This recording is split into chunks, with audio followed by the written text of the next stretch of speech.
Assalamualaikum warahmatullahi wabarakatuh. Bismillahirrahmanirrahim.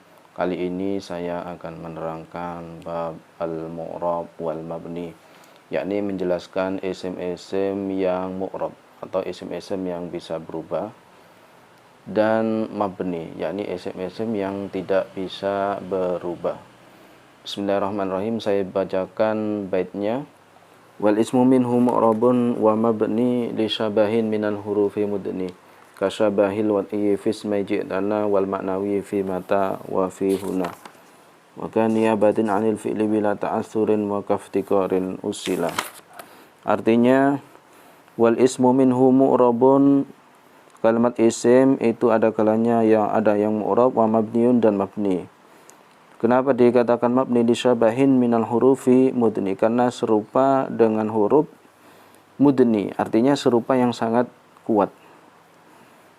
Contohnya bagaimana serupanya di sini? Kasyabahil wad'i fismai ji'tana, seperti serupa yang sebangsa wada di dalam dua isim ji'tana, yakni tak pada lafaz ji'ta dan na, ya. Taknya sama nanya.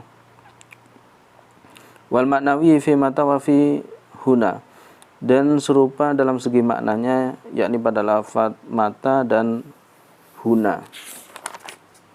Wa kan niyabatin 'anil fi'li bila ta'assurin wa kaftikarin usila. Kemudian sibah dengan isim selanjutnya, yakni seperti pengganti dari fi'il dan tidak bisa diamali. Kemudian yang terakhir wa kaftikarin usila, yakni seperti lafaz yang membutuhkan.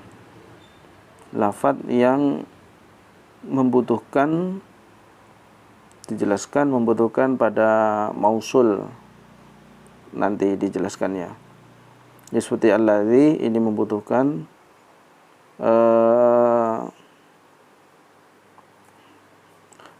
silah, ya. Jadi seperti alladzi membutuhkan silah. Baik, saya terangkan. Bismillahirrahmanirrahim. Jadi kalimat isim ini ada kalanya mu'rab, wal ismu minhu mu'rabun. Jadi kalimat isim ini ada kalanya mu'rab dan juga ada kalanya mabni. Mu'rab ini secara asal. Jadi memang secara asal kalimat isim ini bisa berubah-berubah. Kemudian mabni, kalau ada kalimat isim ini mabni, ini khilaful asli, tidak seperti biasanya. Lah, dalam nadhamannya dibahas dulu mabninya, ya. Kenapa kalimat isim ini dimabnikan? Nah, disebutkan di dalam nadhamannya lisyabahin minal hurufi mudni, karena serupa dengan kalimat huruf. Serupa ini serupa yang qawi, kuat. Kenapa dikatakan serupa yang kuat? Karena ini mengecualikan serupa dengan kalimat huruf tapi tidak kuat. Kalau tidak kuat maka tetap dihukumi mu'rab, artinya tidak mabni. Jadi sekali lagi kalimat isim dikatakan dihukumi mabni jika serupa dengan kalimat huruf yang kuat. Kalau tidak kuat atau dhaif, maka tetap dihukumi mu'rab. Seperti contoh ayun. Ayun ini serupa dengan kalimat huruf, tapi tidak kuat. Tidak kuatnya apa? Karena menuntut adanya ayun ini harus dimudhofkan, yang mana mudhof ini merupakan ketetapan atau kebiasaan dari kalimat isim ini, talazumnya dimudhofkan. Makanya walaupun serupa tapi tidak serupa. Jadi ayun ini dalam segi istifham, istifham ataupun syartiyah, syarat, ya, jadi bisa istifham atau syarat, ini harus dimudhofkan. Contohnya istifham atau kata tanya seperti ayyu syai'in hadza, ayyu syai'in hadza. Nah, ini istifham kata tanya. Jadi ayyu ini dimudhofkan pada syai'in. Jadi merupakan keharusan dari ayu ini harus dimudhofkan. Yang mana mudhof ini kebiasaan daripada kalimat isim. Jadi serupa tapi masih seperti kalimat isim. Artinya serupanya itu tidak kuat. Makanya ayu ini tidak dimabnikan, artinya tetap di i'rabi. Nah, itu kalau istifham. Kalau syartiyah seperti ayyuhum. Nah, ini dibutuhkan pada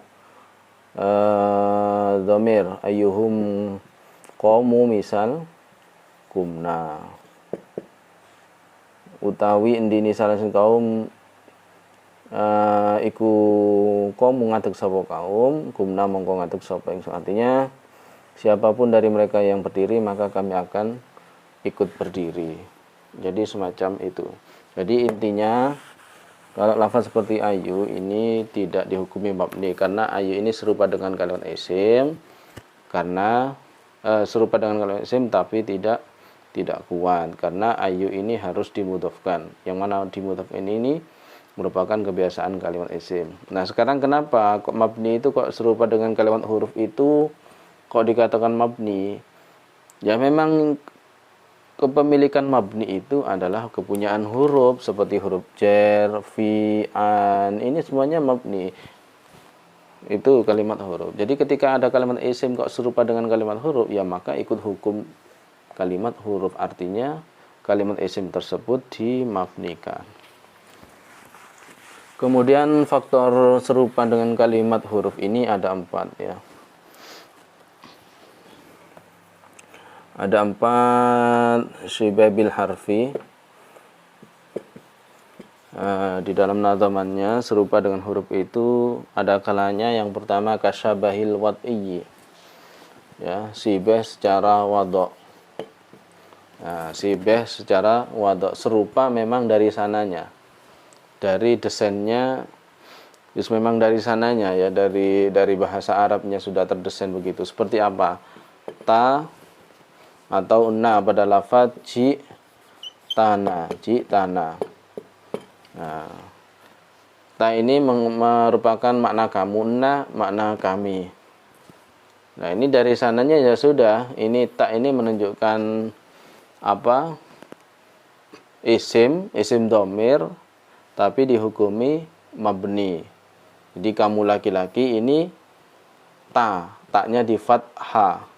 Ini tidak bisa dirubah. Kamu laki-laki ini mabni, taknya di fathah. Tidak boleh diganti ke ti ataupun etu. Itu beda makna lagi. Kemudian na itu juga bermakna kami. Ya sudah, na itu tidak bisa dirubah-rubah. Nah, itu namanya syibah wadha'. Artinya syibah serupa, sudah desainnya begitu dari sananya. Kemudian yang kedua syibah makna kasyabahil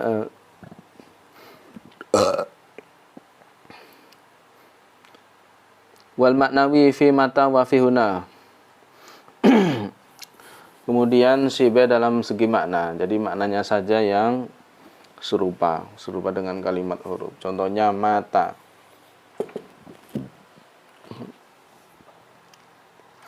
Contohnya mata. Kenapa? Karena ini serupa dengan kalimat huruf, yakni serupa dengan in syartiyah. Ini bisa serupa dengan in atau serupa dengan hamzah istifham, kata tanya. Jadi seperti itu.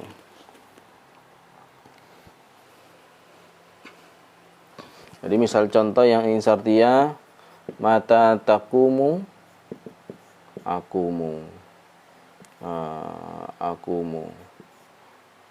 Gitu. Jadi kapanpun kamu berdiri maka saya akan ikut berdiri. Itu syartiyah. Nah, kalau diarahkan seperti hamzah istifham, ini seperti contoh mata mata jita misal. Mata jita, kapan kamu datang? Mata taji'u atau mata jita, kapan kamu datang? Ini bermakna hamzah istifham. Jadi seperti mata ini dihukumi mabni karena serupa dengan in atau hamzah istifham. Atau huna.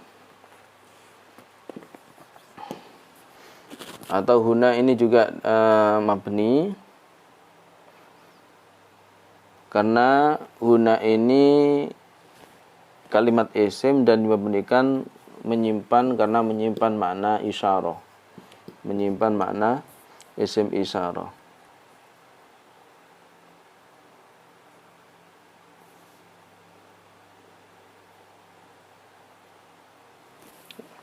Huna, jadi huna di sini, jadi suatu petunjuk yang merupakan sebenarnya dari isyarah ini harus ada lafadz yang mewakili kata tunjuk. Oleh karena itu maka ditunjuklah huna di sini untuk isyarah, menunjukkan di sana, itu huna. Di huna ini sudah tidak bisa dirubah-rubah lagi alias mabni. Kemudian yang ketiga, wakania batin anil fi'li bila ta'asurin. Yang ketiga ini menjadi niyabah anil fi'li dan bila ta'asurin.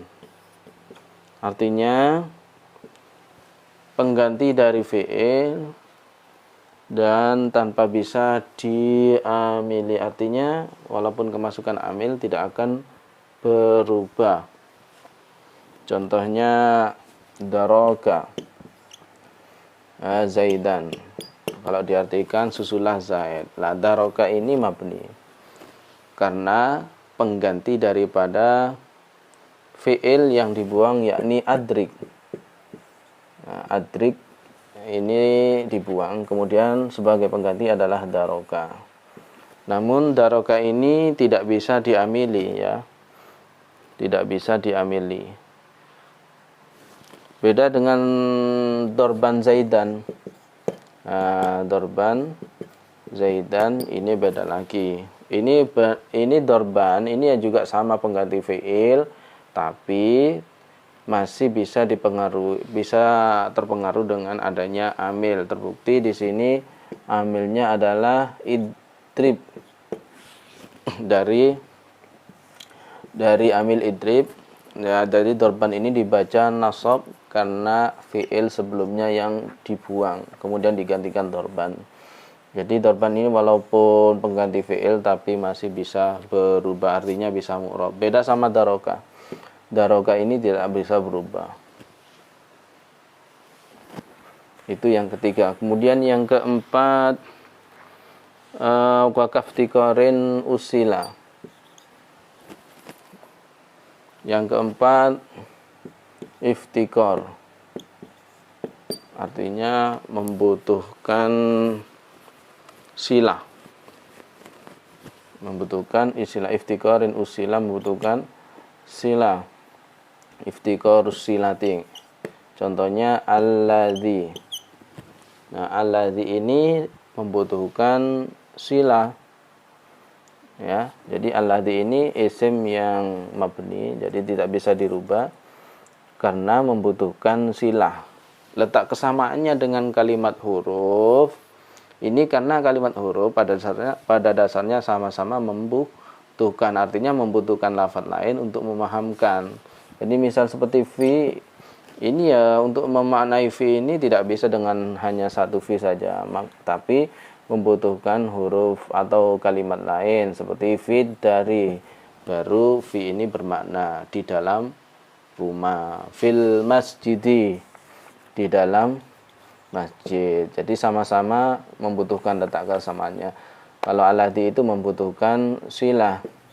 Ja'alladzi ini tidak cukup, harus ditambahi qoma abuhu. Nah, seseorang datang yang mana bapaknya ini berdiri. Nah, ini membutuhkan silah alladzinya. Jadi letaknya sama-sama membutuhkan lafadz lain. Makanya alladzi di sini dihukumi mabni. Demikian penjelasan tentang kalimat isim yang dihukumi mabni. Semoga bermanfaat. Bila ada yang mau bertanya, silahkan langsung tulis di kolom komentar. Sekian dari kami. Assalamualaikum warahmatullahi wabarakatuh.